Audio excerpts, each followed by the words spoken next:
Welcome to Archery Country Podcast.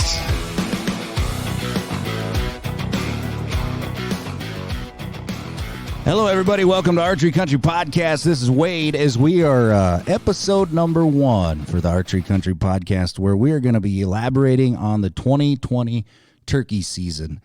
We got some awesome guests in the house that we're going to be talking to, working the Waite Park, the Brainerd, and Rogers locations. We have John that is here. We also have the boss, El Capitan, Jake, and Brandon. How are you guys doing today? Good. Doing great. Doing real good, yeah. So we got to see some awesome videos on the Archery Country YouTube channel. John and Brandon, you guys, you struck early, and you had an awesome hunt, or a couple of hunts. Jake, you were the first to have success. I think Brandon knocked his down opening morning. Oh, that's it. That was the second. Yeah, Brandon, then second Jake. Time out, yeah. So what we're doing on our podcast is we're going to be entertaining, and we're going to be talking a lot in depth from research development. We're talking about our success, our equipment, everything and anything. And then, of course, we're going to have podcasts from all different branches of the archery world, the hunting world, from out west hunting, Midwest, East, South, North, even out of the country. So this is the first, and we're glad that everybody's listening. Guys, it was an awesome season for us for sitting here. Awesome season for everybody. Of course, social media makes it pretty apparent that everybody had a good season because we don't see the ones that didn't. But let's start things off talking about how drastic the weather difference was as a recap. And just to recap, all 4 of us sitting here shot birds in the state of Minnesota. Yep. Some of us got a chance to go out of state and had some success. And all 4 of us being Archery Country employees, we shot them with a stick and a string. So I think, personally, I think that's a huge feat to take a bird, to take any animal with archery equipment in the settles. But did you guys, Brandon, you were out on opener. I was, yep. And cold, It chilly. I think, if I remember right, when I was driving to the spot, I think vehicle said 17 degrees, 16 degrees. Colder that sounds than right. that. Was it? Yeah, It was in the teens. I thought it was cold. like 12 or 13. That could have been. Yeah, I was up north, and I had my heater stoking over that thing. And without like giving away coordinates, obviously, on opener day, I was up northwest Minnesota, or western Minnesota, I guess you could say. Jake, you just said you were up north, Yep. and you guys were here Yeah, I was centrally in located? like the St. Joe area. Okay, perfect. So I actually, we put birds to bed the night before, roosted birds, in that as we were walking to our blind, they struck off on the limb, and I could see the breath of gobblers. They're like 75 yards away, as the sun came up. And it was 12 degrees that morning for us up there. But as far as that being cold, did you see any effect on the birds? No, we actually had a really good morning. I went out with Matt, one of the other guys at work here. He took me to a place that he has permission to hunt, so he did all the scouting, and I had it pretty easy. I just got to go along. That's what it's all about. We right? had a couple different groups close by within a few hundred yards that were gobbling on the roost, and then we could hear a couple other groups way off in the distance. We had an action-packed morning, and didn't seem like the weather affected where we were at anyways. Yeah, I know for me, I could see the hens up on roost, and they stayed up there for at least an hour, So I think it did have a little effect on them just staying put a little longer and letting it warm up a little more before they pitched down.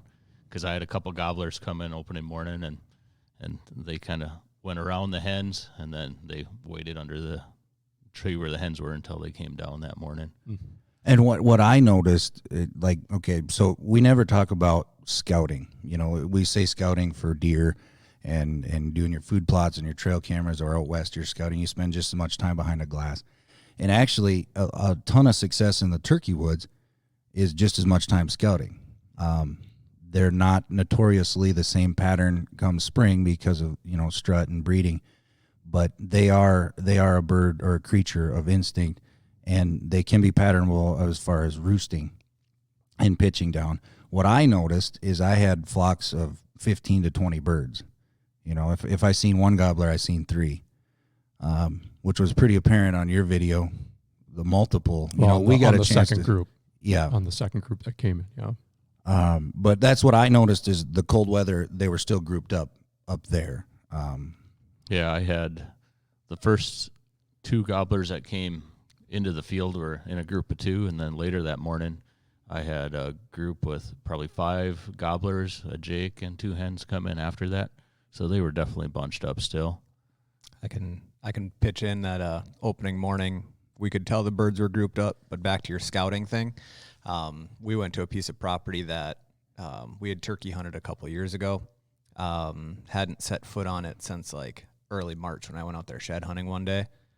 Went in basically blind to where I'd seen birds when I was shed hunting, set up in the dark, and completely blew birds off of the roost. So I know that we blew out like a dozen birds opening morning. Yeah. That is a pit in the stomach when that happens. Yeah, and I think for turkey hunting, scouting can go a long ways, just like any type of hunting. But for me, I was preparing to take my kids out, and I wasn't planning on going, but then Matt offered to take me out. But that night before, he actually, in the dark, moved a blind. He went out to roost birds, seen them in a different spot that they had been going to, and moved a blind in the dark. And it, we both tagged out that morning. And if he hadn't made that move where his blind was at, we would have probably not even seen any birds. We'd have heard them. But right, and I think especially as the season goes along, because we have almost 2 months in Minnesota. We start like April, was it 15, 19? Yeah, usually around the 15th. So, and then we're just getting here at the end of May is when it tallies up. But scouting and that, just like you said, setting a blind at night, you can bump birds off the roost, but you can easily move. right, And right. sometimes, that's where a lot of gun hunters, I wouldn't say an advantage, but they happen to have more success rates because they can do the quote unquote run and gun. Yeah, mobility. Mm-hmm. Yep. And there's getting to be a lot of times, I had a couple sits this year where I just went behind a deadfall. I didn't have a blind, but a blind's a heck of a lot easier Right. and more enjoyable to me, especially like I don't video, but you guys video.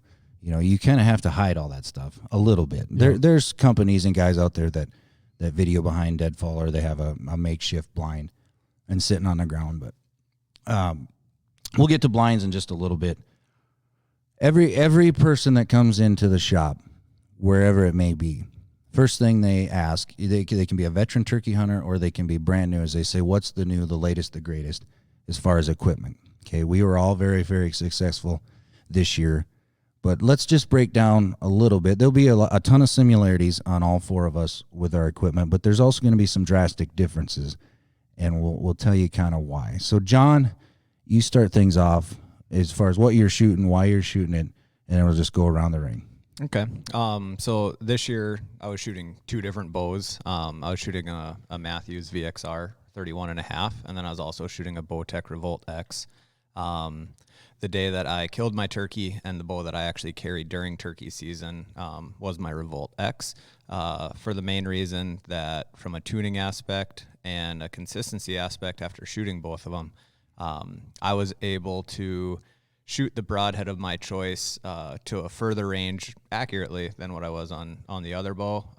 Maybe that's just because I spent a little more time on it, or that it just fit up for me better or something like that. But I was shooting my Bowtech, arrow-wise and broadhead-wise. I was shooting a very stiff Victory arrow, one of their RIP TKOs in a 250 spine.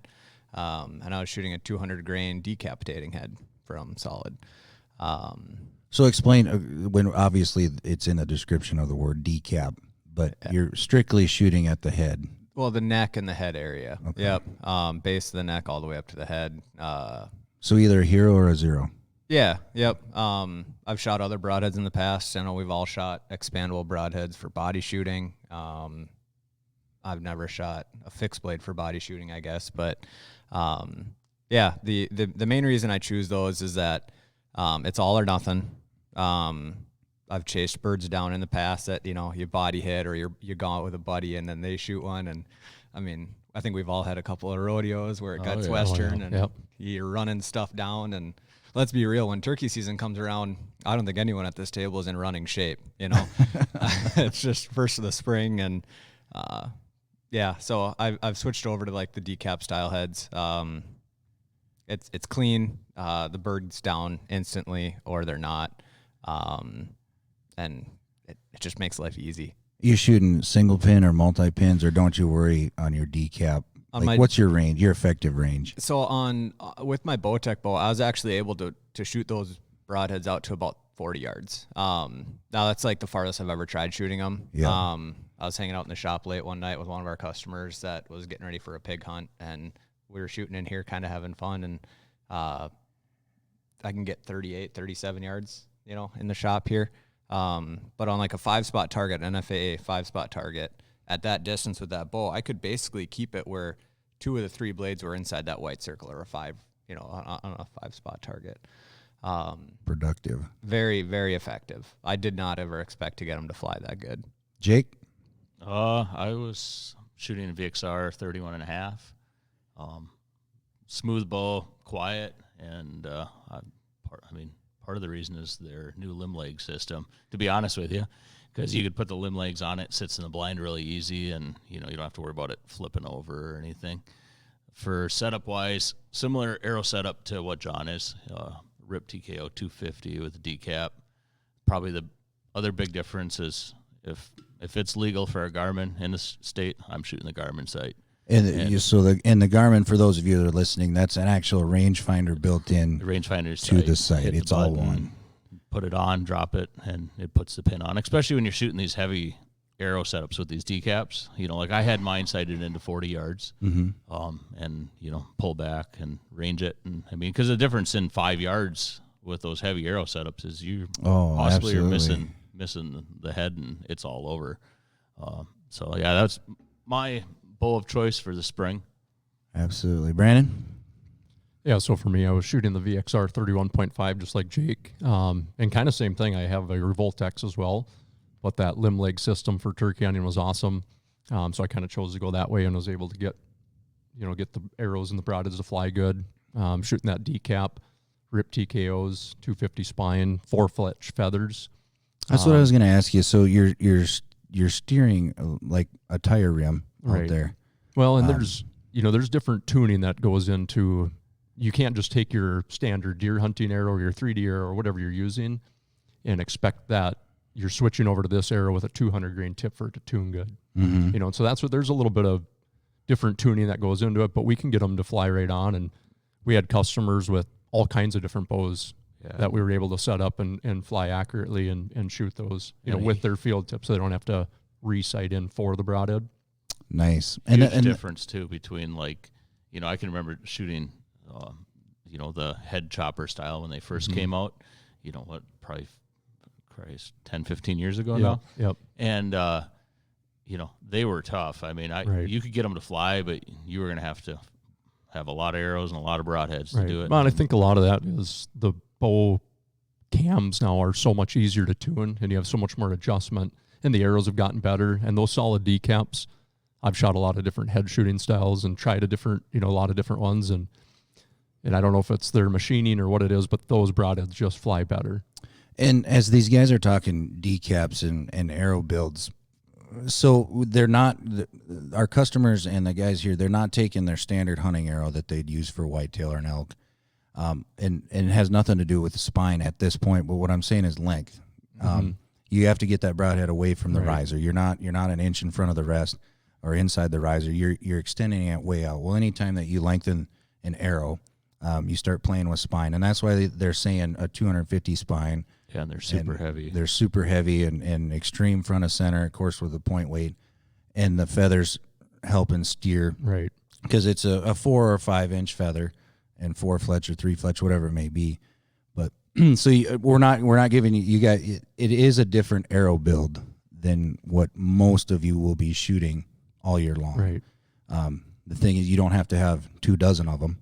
Right. And just a couple. And real quick, for some people listening that don't know what the number systems mean, every company has a different number system, but when Wade's saying a 250 spine, in those victories, that's actually a very stiff spine.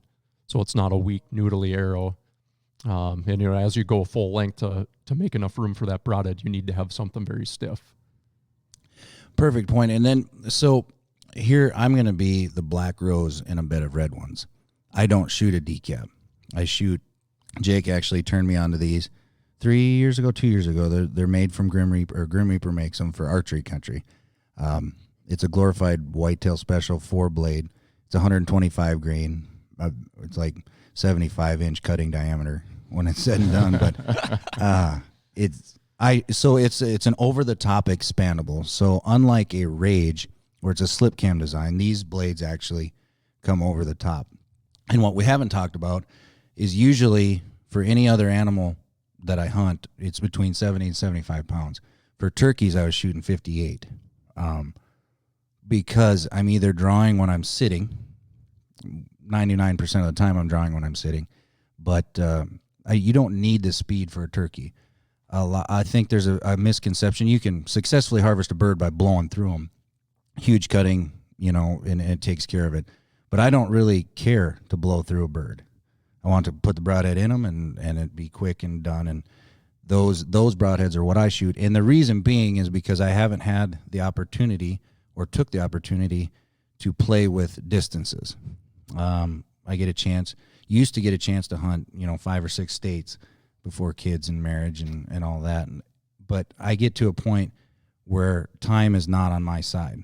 So if I have a bird hang up at 38 yards, a wary old 3-year-old Tom, that doesn't like my Jake setup, and we'll get to decoys in a bit, but, I might have some long shots. The advancements of bows and arrows and coming to the shop to where all of us that have gotten to play with them can set it up for you. Now you can. And let me ask you this. Can you take a body shot with those broadheads? I wouldn't. I no. wouldn't, I mean, yeah. if you hit a wing butt or something, you're probably just going to wound it and have it walk off, Yeah. So, and that's just a personal preference that I shoot, body shot.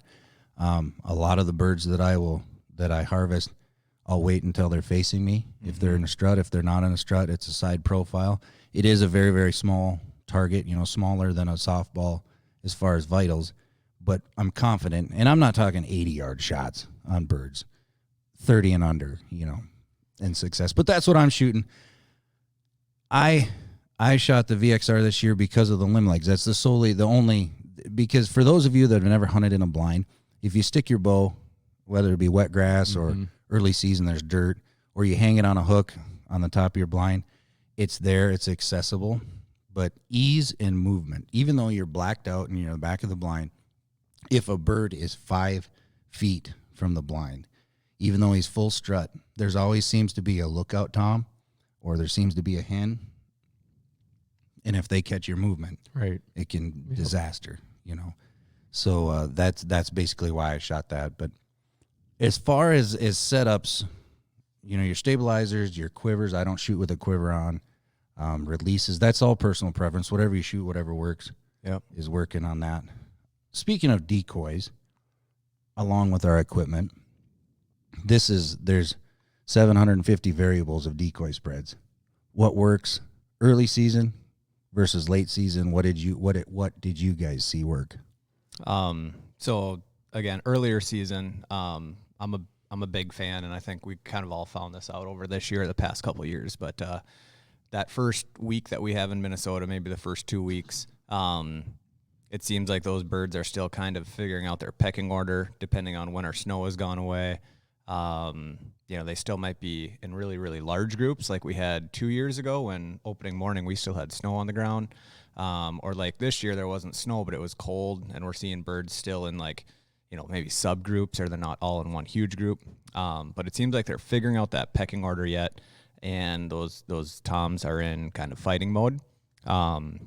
I had really good luck with the Jake Strutter decoy from Dave Smith. Also ran a couple of his hen decoys. The morning that me and my friend who was with me that morning actually shot our birds, I think we had 7 decoys out. I mean, we had a spread. So you had a gaggle. There was a lot. Yeah. Gaggle. Now, the cool thing about that setup, the blind was already there, so it was like, it's not like we had to carry everything in that morning. So that made it a little easier to justify, you just grabbed your bag too. Yeah, 2 of you guys, and I mean, for those of you that don't know me, I'm the biggest guy of Archery Country. There probably is. I'm not packing 7 decoys in my blind, and a bow, and a thermos of coffee, and all that. Well, but you forgot the heater. Yeah. But that's surprising that many decoys. Mm-hmm. Is there a way that you're setting them different just like what you see scouting wise. That's kind of what you're trying to replicate. Yeah, I think that it started for me a few years ago, and every time I go out, I'm not putting 7 decoys out. I gotcha. You know, Gotcha. that was kind of a morning where it's like, hey, you bring yours, I'll bring mine. We'll see what we're feeling. But we had seen that field the night before, and there was a decent amount of birds. And I feel like if you're seeing a lot of birds, put a lot of decoys out. I've had struggles in the past where one of the places I used to hunt, when you would see turkeys, you would see a dozen, you would see 10, you would see 6. The lowest amount you'd ever see was maybe 2. And the first few weeks I hunted that place by myself, there was no interest in my decoys. I was probably running lower quality decoys at that time too. And then Brandon came with me one morning, and I think we had like 5 or 6 decoys out. I ended up shooting my first bird that morning. You know, so ever since then, I've been maybe a little more apt to throw a few more decoys out. If those birds are usually in big groups anyways, that's what they're used to seeing. Jake, you probably have a shop full of decoys. Is there a go-to? The way I look at decoys is buy the best quality ones you can. They do last forever. I run Dave Smith ones too. The biggest thing for me is the male. If you're going to do a strutter, or if you're going to do a Jake, or whatever you're going to do, is a placement thing for archery. And that's why I think it's so important, especially if you're shooting decaps and you want, that really close shot and a lot of time. First morning I set up, and the only scouting I did was from the tractor tilling that field up for food plots. So Killing 2 birds with 1 stone. Yeah, so I never sat out there and scouted, but when I was in the tractor doing that, I seen birds coming and going from certain areas, so I kind of had a clue where they were going. So the night before, I went up, set my blind up, put all my decoys in, put my heater in, put the chair in, and the whole thing. So I didn't have to carry all that out. So I think the first morning I started out with 5 hens and a Jake decoy. And that morning I had a lot of birds all day. I wasn't where they wanted to be in the field, and they came around and skirted me every which way. But again, even with all the decoys, that isn't where they wanted to be. But next morning, or actually it was a few days later, by the time I could get up again, I went to the corner where they all were, and that put a Jake and I think 3 hens that morning. And, again, to me, I don't know if it matters if you got 3 Jakes or 3 hens or 5 hens or 2 hens or 1 hen. I do stick with 1 male, most of the time. I very rarely put more than 1 out. I think there is occasions where probably a strutter and a Jake or a couple strutters could do well too. But for me, it's usually 1, so I can get that tom to come in and go exactly through whatever hole I'm looking through in my blind. I don't like a lot of exposure when I'm hunting. Like I hunt out of a Zenic blind. I don't hunt out of the 180 side. I hunt out of the portal side. And I like to keep things darker in there. I like to have less movement or less opportunity to get caught. So I can, draw back or move a little easier. So, that decoy is very important for that. You run that many? Yeah, so this year anyways, on opening morning when me and Matt were out, and again, he had went out the night before and moved the blind. He had a heater. He had 1 chair in there. So I just had to carry my chair out with him. And I think we had his big Dave Smith strutter, and then a lay down Dave Smith hen. And then I think we had 5 other feeding and leading hens combined out there. So we had like 7 total, 6 hens and 1 strutter.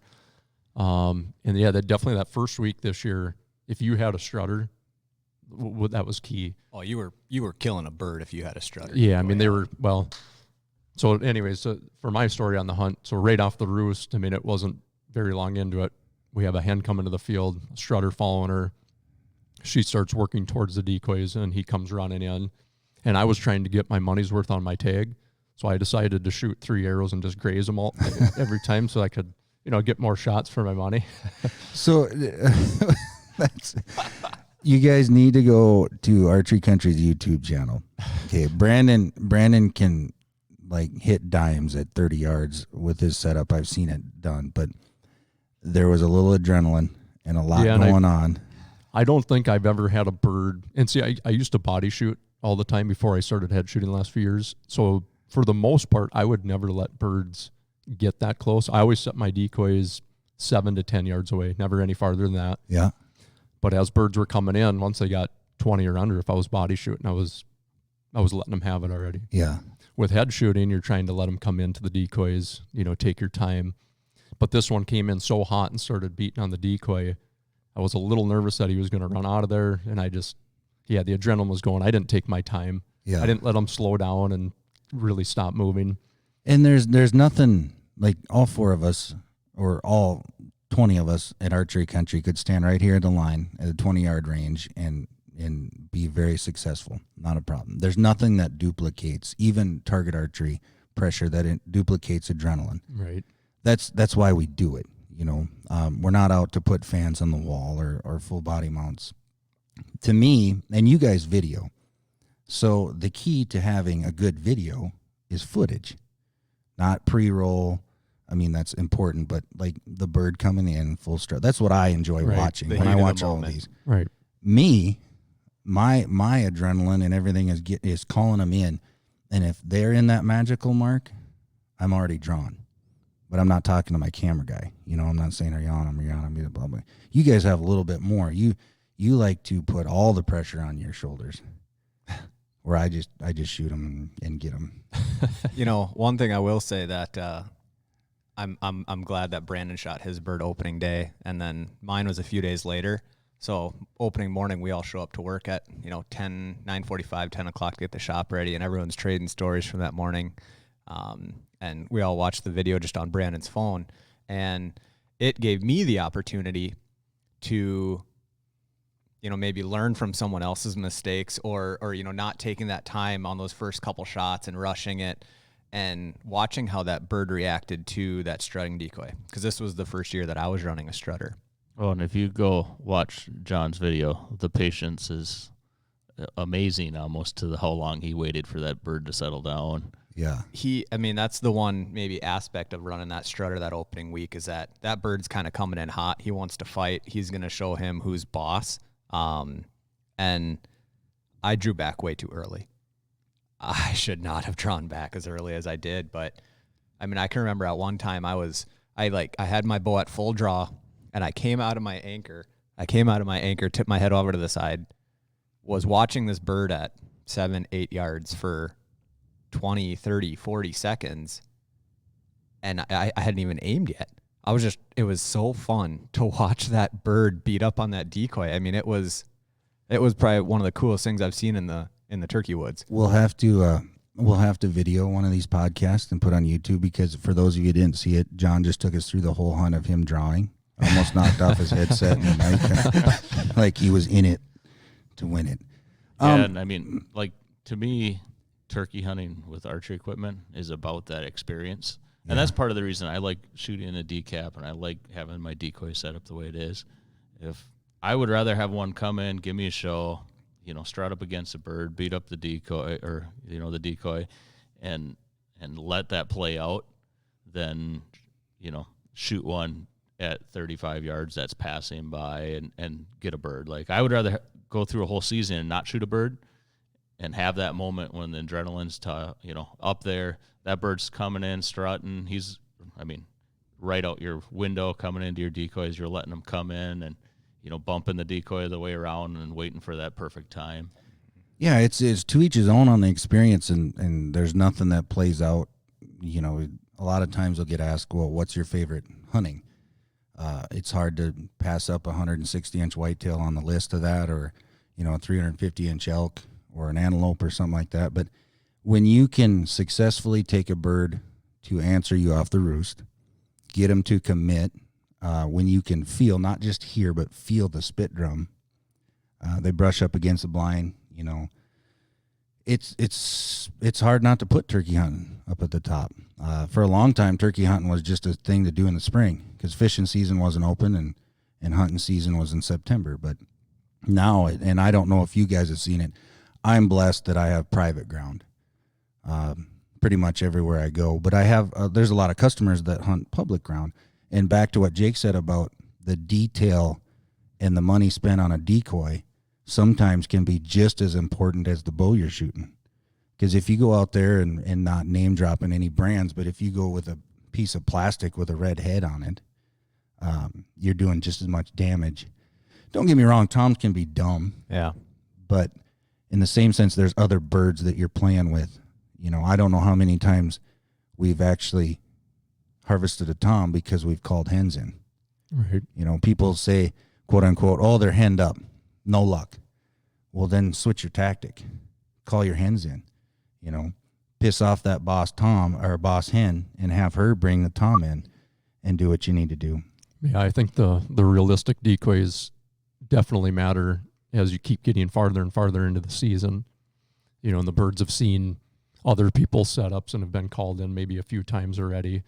You know, the more realistic your decoys are, you know, in week 2 and 3 and 4, and as the season continues to go along, it's probably more important. Absolutely. And, you know, we driving down the road, everybody sees turkeys in a field because you're not looking in the timber, right? And as the season goes on, there's more bugs and there's more little bulbs and there's grass roots and everything. You see them exposed.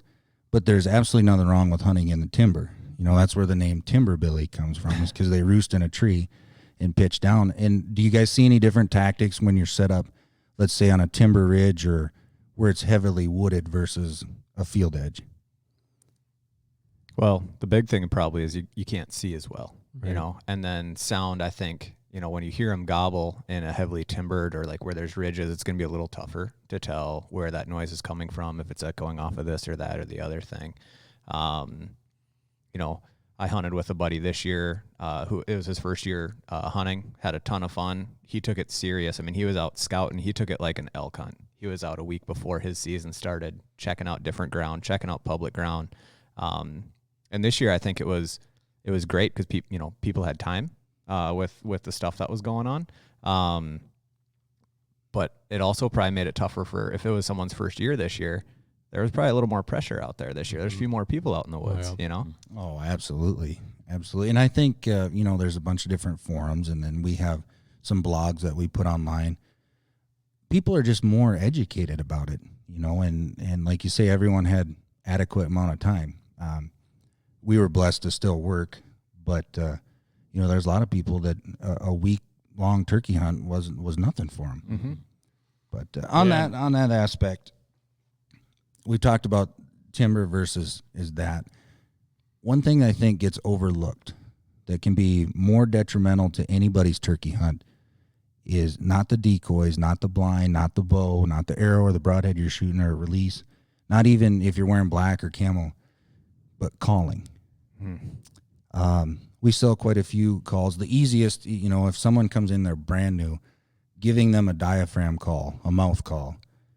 If they want to play with it and get good, that's fine, but they're not going to have the success. So a lot of times you'll see people buy a box call or a pit and a pot, you know, a slate or glass.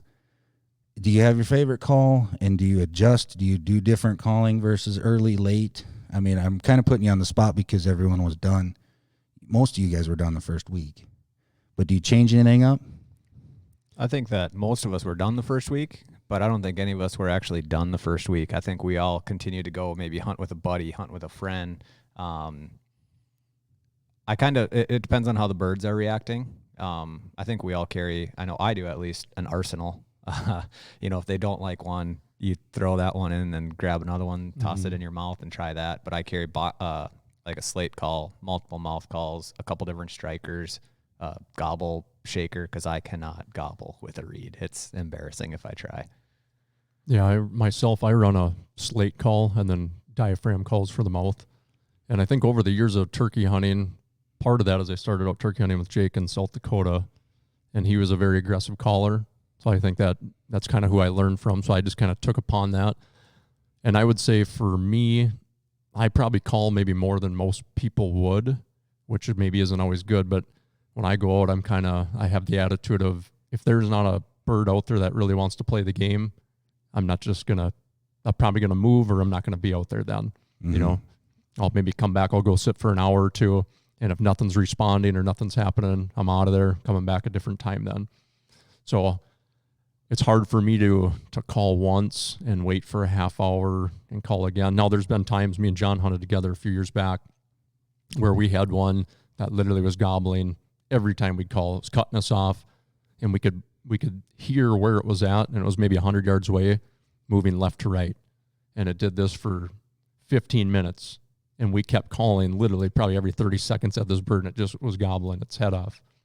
And then we decided we got to get to work because this was before work. So we quit calling, and as soon as we could quit calling, it was maybe 5 minutes, and that bird cut that 100 yards and was at 20 yards coming into the decoy. So sometimes you got to know what that bird's doing.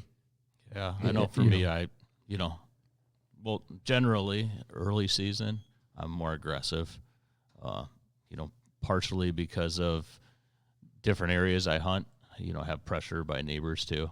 So I can get away with it early. As things get, more pressure or, I'm in an area where I'm hunting more patterns, then I try to call as little as possible. But again, I let the bird kind of dictate what's going on.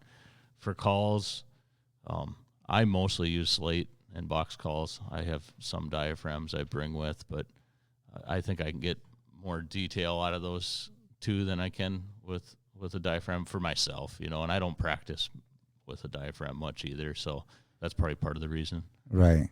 Yeah, it's probably like Brandon touched on, not necessarily what call you have in your arsenal, more so knowing when to use it and maybe when not to use it. Mm-hmm. That same situation played out for us this year where after I killed my bird, there was still another bird talking behind us, as you can see in that YouTube video that you brought up. And he was 40 yards behind us for 20 minutes plus, just going back and forth. And it's like, hey, this reminds me exactly of the bird that Brandon and I killed together. We're just going to shut up. Mm-hmm. We got quiet, and a few minutes later, he came in. Yeah, and some of that, too, you don't have to call. Like if you go and watch me and Matt's video, that first Tom comes out on the field, he sees the decoys, he runs in. We had made some noise when they're on the roost, so they kind of knew where we were at, which I don't know if that would have even mattered. I think they were coming to that field. But we never made a noise to him. He came in, beat up the decoy, my shoot and miss. 20 minutes later, we got another group that comes out, and it had 5 hens and 2 toms, 3 jakes, and all those male turkeys seen our decoys. They broke off the group. We never called to them. Come in, Matt shoots his bird. Then I did a little bit of calling to try to call the other tom back in that I ended up shooting. But so for the most part, on our hunt, we probably could have left the calls at home altogether. Here's a question for you guys: is when you are set up in the morning, you've got your spot picked out, you're sitting there, it's dark, you're waiting to get light. When do you start calling? Do you wait until you hear birds start to gobble in the roost? Do you wait till it's, okay, it's starting to get light, a certain time before sunrise? What's your guys' strategy on that? So me personally, I'm not taking the slogan from Primos, but you speak the language. Okay. What you're imitating is a bird. You are a hen. I don't ever gobble unless I absolutely have to, get their attention or whatever, but I'm being the hen that he needs. What a giver. Yeah. And most people, they get deterred on the whole deal that, a shot gobble. A bird is filled up. He's ready to breed. When a tom gobbles, he's making his presence known so that hens, when they're ready, will come to him. Okay. Big misconception is a bird just gobbles. But he's actually talking for a reason. On the roost, what I'll do is I'll get him to shot gobble with an owl, hoot owl, or, there's various different things. You can use a crow a lot of times. I don't know if I've ever used anything other than that. Once in a while, you can screech owl, like a screech owl and that. But if I go into an area where I don't know exactly where they're roosted, I'll use a shot gobble. I'll get him a shot gobble just for a locator, just to see, okay, he's 100 yards off, or the roost tree's 5 yards ahead of me. Then I go into I paint the whole picture. I'll do a fly down cackle. So I'll just do some very, very soft tree yelps. And then the fly down cackle, I'll use my baseball cap, like her wings, beat down. And then I'll do an excited yelp, like 3 or 4 note sequence, and then I'll shut up. Because she's down on the ground. She's going to fluff her feathers. She's going to go to start picking. She's going to see what's out. She's going to be an alert, for the first 5 or 10 minutes. And usually if you can duplicate that and a tom answers you, he knows that there's a hen within, 100 yards of that area. He knows it's there. Now, is he going to pay attention to the other 5 hens that are on the tree next to him? Probably. But he will always remember. They're dumb, but they're smart. Does that make sense? Totally. Like I always say, if a turkey could smell, we would never shoot him. We'd never get him. But then I'll go in, and if I'm excited and he cuts me off, like Brandon was saying, then I'll just keep on that momentum. If I get excited and nothing happens, maybe I got to switch calls like you were saying, or go to a softer sequence and more or less kind of coax him in. This is the prettier blonde on the corner that you need to come see. And then, like you say, sometimes it doesn't work. Well, that's because you might have wanted a brunette. They're all different on that. But I think, Colin, like you guys are saying, the reason I use a diaphragm is so my hands are free. Mm-hmm. At any time that I need to work a call, I can. I do agree with Jake. I can take most people, especially beginners, you can take a pit and a pot call or a slate call. You can sound perfect. But then again, you have something in your hands or you have something on your lap that you're working. But I think, I don't know if I say that calling can hurt you, and that's what I mean when people will squawk box one from the road and get them gobbling, then they think that that's what they're going to do and they go out in the turkey blind, I think you got to play out. Every day is different. Some days they don't gobble. Right. It's overcast or low pressure. Sometimes there'll be 40 birds around you and you won't hear nothing. I mean, the worst thing, but the coolest thing is a silent tom that you don't see, just all of a sudden it's there, But yeah, and I think too, like, we're all talking hunting easterns around here.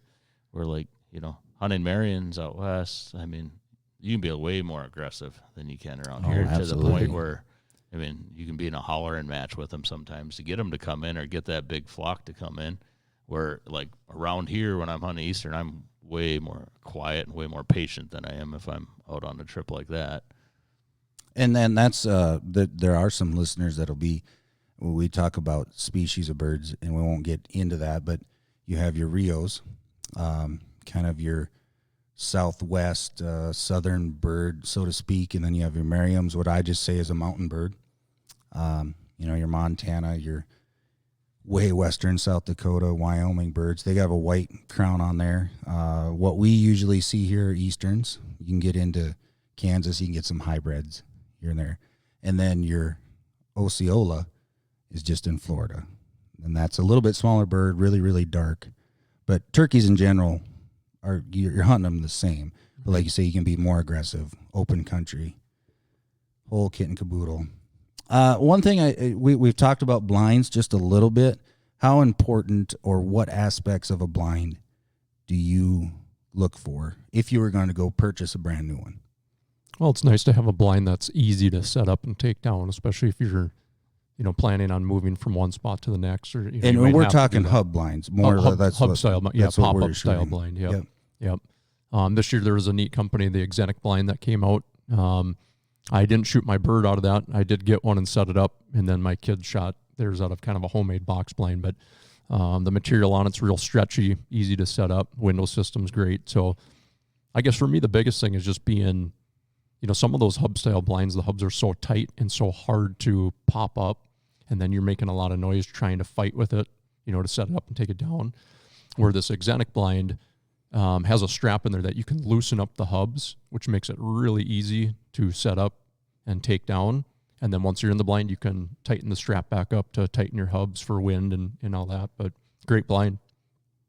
And chairs, stools, what do you prefer? I think right now I've got a couple of the double bowl tri-stools, and then with my kids trying to take them out, I had multiple different setups and blinds already set in place. So I was using lawn chairs, any chair I had at home. I was throwing out there, but I never really put the importance. The only time I hunt out of a blind is for turkey hunting. I don't do it for big game, but I bought one of the Millennium chairs. Yeah, that's what I run too. Same thing here. As far as like pivoting and looking out different windows if the birds are behind me, you can set the length. Everybody's different size. Jake being 6'4", I mean, obviously you're going to extend the legs to get you.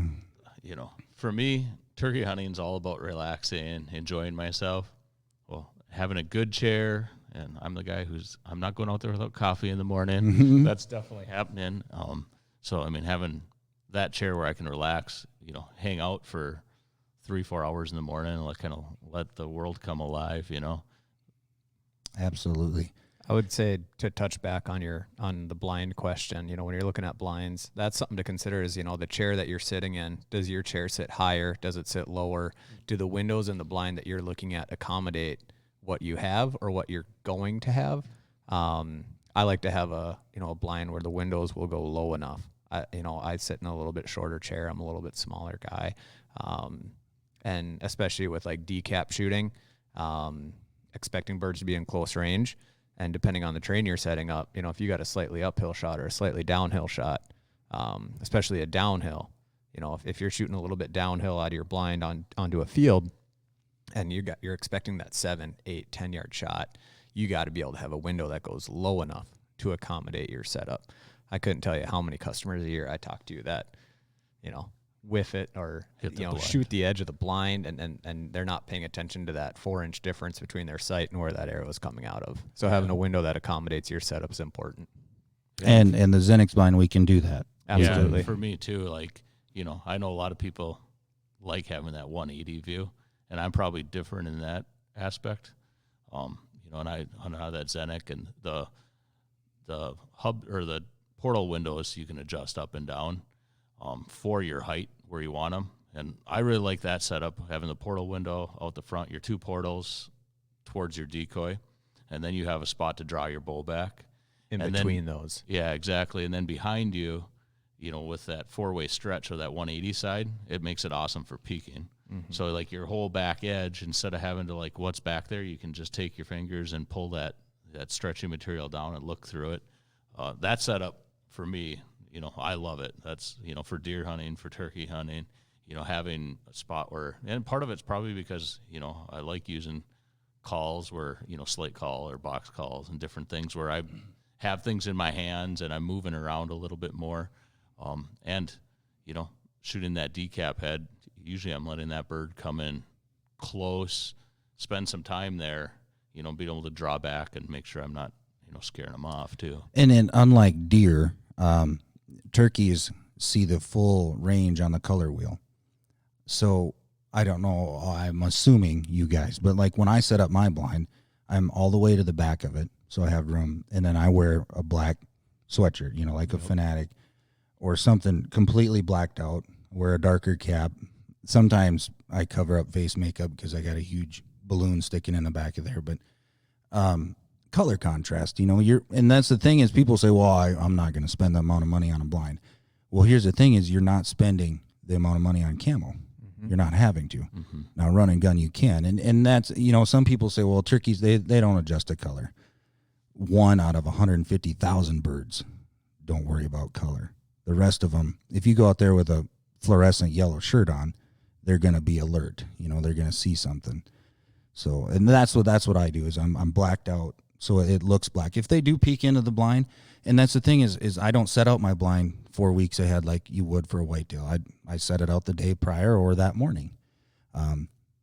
What I've experienced is birds, they don't really care. I give the decoys that job. Yep. But I think, and that's the cool thing about our shops. The 3 locations, Brainerd, Waite Park, and Rogers, is there's always 3 guys, if not more. All of us do this for a living, but all of us do the hunting aspect of it. It's not just a techie, that's putting in hours. It's our passion. This is what we do. And we have more connection with our customers than I think any other box store, or it's a pro shop feeling, coffee shop feeling, I guess you could say, because we talk. I don't know how many times I've told the same story in 4 weeks of, working with guys during turkey hunting. It's the same story, but it's a different customer. And then I learn just as much as I'm teaching them. And I think I encourage people, no question's a dumb question. Any aspect of hunting, turkey hunting now is over for us in Minnesota. Well, actually most states. Last thing, do any of you guys hunt turkeys in the fall? I have not myself. I bought a tag one year because I saw a really cool smoke phase tom, 4 sits in a row in October. And then when I bought the tag, I didn't see him again. I haven't done it since. I think in the fall I'm an opportunist, if I'm hunting deer during that time, I'll buy a tag, and if, get one to come by and I don't bust them, drawing my bow out of a tree. Yeah. You know, I'll take that opportunity, but I'm pretty focused by that time of year on big game.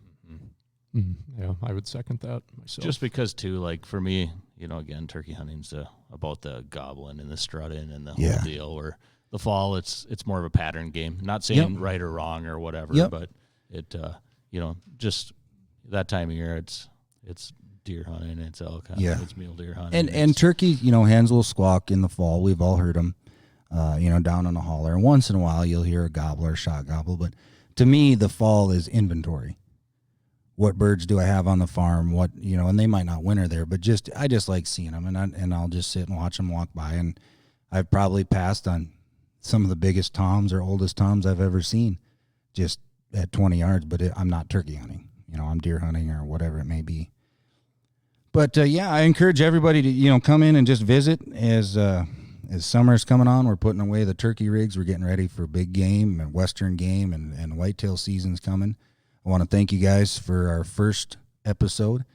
Going to be a ton of them. We encourage all of you guys to, wherever you get your podcast, make sure and hook up Archery Country on there. Many more coming to you. We also have a giveaway that we're going to be doing. We'll sneak out a portion of this podcast, ask a question, and you can message us on Facebook, Archery Country Facebook. We prefer you message us and with the right answer, and then we'll give it about a week after this is debuted, and then we'll give away some cool prizes, Archery Country ball caps and that. But thank you guys for being on. Again, check out our YouTube channel, archerycountry.com, for anything that you can't get in the pro shop. Check out our 3 locations, Waite Park, Brainerd, and Rogers.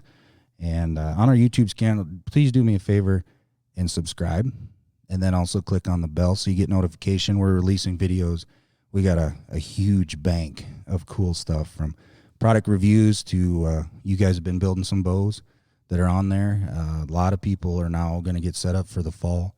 So come in and everything you need. On behalf of Archery Country, thank you, Brandon. Thank you, Jake. Thank you, John.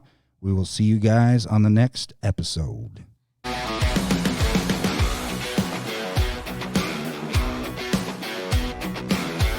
Thank you for listening to Archery Country Podcast.